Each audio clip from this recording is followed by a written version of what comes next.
Hadirin sidang jamaah Jumat yang dirahmati Allah Subhanahu wa taala.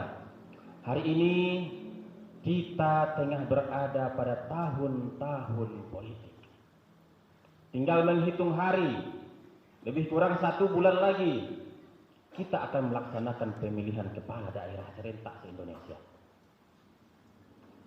Ada beberapa hal yang harus kita pahami sebelum kita sampai kepada tanggal 27 November. Di antara banyaknya yang harus kita pahami, ada 3 yang akan kita sampaikan pada momentum khutbah Jumat ini. Yang pertama bahwa mari jaga silaturahmi, persatuan dan kesatuan bangsa Indonesia. Allah Subhanahu wa taala di Al-Hujurat ayat 10 telah sampaikan kepada kita semua, innamal mu'minuna ikhwah. Sesungguhnya kita semuanya bersaudara. Kalau telah Allah nyatakan demikian, maka harus kita pahami bersama. Kontestasi politik itu tidaklah lama, hanya sampai 27 November. Sementara silaturahim kita, ukhuwah Islamiyah kita, masanya sangat panjang sampai ajal menutup mata. Jangan jadikan perbedaan pilihan, perbedaan pendapat, perbedaan kandidat akan merusak ukhuwah Islamiyah di antara kita. Ketika ada di antara kita sholatnya bagus, puasanya bagus, zakatnya bagus, akan tetapi kelak dia digolongkan ke dalam orang-orang yang tak akan masuk ke dalam surga. Kenapa? Karena Rasulullah telah sampaikan la yadkhulul jannah, tidak masuk surga. Siapa orangnya ya Rasulullah? Kata Nabi Muhammad, yakni qati'ur rahim, orang yang memutus silaturahim. Kalau memang Nabi Muhammad telah bikin pernyataan seperti ini, kita tak akan masuk surga kalaulah silaturahim kita terputus. Jangan gadaikan ibadah kita hanya karena berbeda dalam pemilihan. Masyarul muslimin yang dirahmati Allah Subhanahu wa taala, silaturahim begitu banyak keutamaan yang diberikan kepada kita.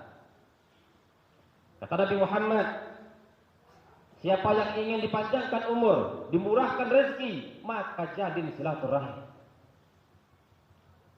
Dan masih banyak hadis-hadis yang lain keutamaan-keutamaan bagi kita kalau silaturahim ini kita jaga.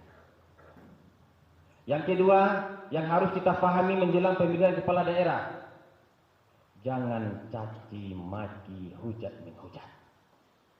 Ya ayyuhalladzina amanu, wahai orang-orang yang beriman, la yaskhar qaumun min qaum.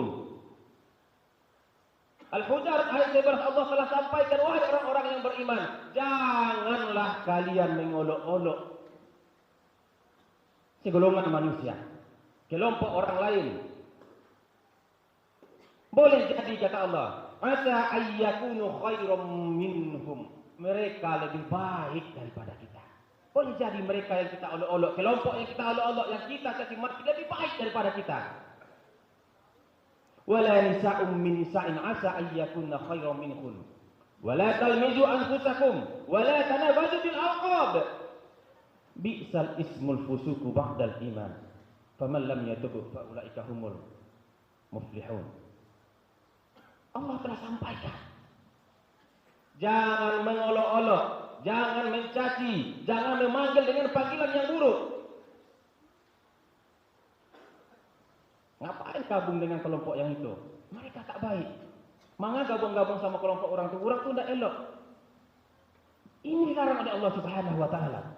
Al-Hujurat ayat 12, ya ayyuhalladzina amanu istanibu katsiran minadh-dhann, inna ba'da dhanni ismu wa la tajassasu wa la yaqtab ba'dukum ba'du ayyuhibbu ahadukum ayyakula lahma akhi fi maitan fakarihtum. Allah lanjutkan di ayat 12-nya, jangan saling mencaci maki, jangan menghujat, jangan saling menjelekkan, jangan menfitnah, jangan menghibah. Apakah kalian mau, kata Allah, memakan bangkai saudara kalian sendiri? Maknanya apa? Kalau caci maki, riba, fitnah, mengolok-olok, saling menjelekkan, bagaikan memakan bangkai saudara kita sendiri. Nauzubillah. Nabi Muhammad sallallahu alaihi wasallam datang ke tempat sahabat. Kata Nabi Muhammad, "Atadrunal muflis?" Tahukah kalian orang-orang yang bangkrut? Ya Rasulullah, orang yang bangkrut adalah orang yang tak memiliki harta benda ya Rasulullah. Lah. Siapa mereka ya Rasulullah? Kata Nabi Muhammad, "Al-muflisu min ummati." Orang-orang yang bangkrut dari umatku, kata Nabi Muhammad, yang yaumil qiyamah, kelak di akhirat, bisolatin, wasiyamin, wazakatin, datang menghadap Allah membawa solat, membawa puasa, membawa zakat. Tapi solat, puasa, zakat bukan untuk kita. Apa yang kita kerjakan ibadah di dunia ini bukan untuk kita. Lantas untuk siapa ya Rasulullah? Kelak akan kita berikan kepada orang-orang yang kita zalimi di dunia. Yang pertama, orang-orang yang kita tuduh-tuduh, orang-orang yang kita caci maki, ghibah, fitnah, namimah, orang-orang yang kita ambil haknya, orang-orang yang kita aniaya, orang-orang yang kita aniaya sampai berdarah. 5 golongan ini kita akan berikan pahala-pahala kita kepada mereka. Ustaz, bagaimana dengan kami yang tak pernah sholat, tak pernah puasa, tak pernah zakat? Apa yang akan kami berikan? Maka kalau situasinya seperti ini, kata Nabi Muhammad, dosa orang yang kita zalimi, kita yang mengimbang. Nauzubillah. Jangan sampai kita gadaikan ibadah kita, sholat kita, puasa kita, hanya karena berbeda pilihan dan berbeda pemahaman di dunia ini. Adapun yang ketiga yang harus kita siapkan, yang harus kita pahami menjelang pemilihan kepala daerah mendatang, waspada money politik. La'anallah wa la'ana Rasulullah. Allah melaknat, Rasulullah melaknat. Kalau Allah melaknat, Rasulullah melaknat, kemana kita bawa diri ini? Sang pemilik surga melaknat kita, sang pemberi syafaat pun melaknat diri kita. Kemana akan kita bawa diri ini? Siapa yang dilaknat oleh Allah? Siapa yang dilaknat oleh Nabi Muhammad SAW? Ar-rasi wal murtasi, orang-orang yang menyogok dan yang disogok. Ustaz, kami kalau ndak ada dia giahyo ndak kami pilih. Ustaz, kalau ada kami pilih, pai kami ke TPS. Kalau ndak pai kami. Kalau ini yang kita amalkan, kalau ini yang kita pakai, di mana tempatnya? Final. Tempatnya di neraka. Nabi Muhammad tak sampaikan kita berdosa, tapi Nabi Muhammad sampaikan langsung kepada tempatnya. La'anallah wa la'ana Rasulullah ar-rasi wal murtasi finnar. Orang-orang yang menyogok dan yang disogok. Sekali lagi, jangan sampai kita gadaikan ibadah kita hanya karena kebutuhan sesaat.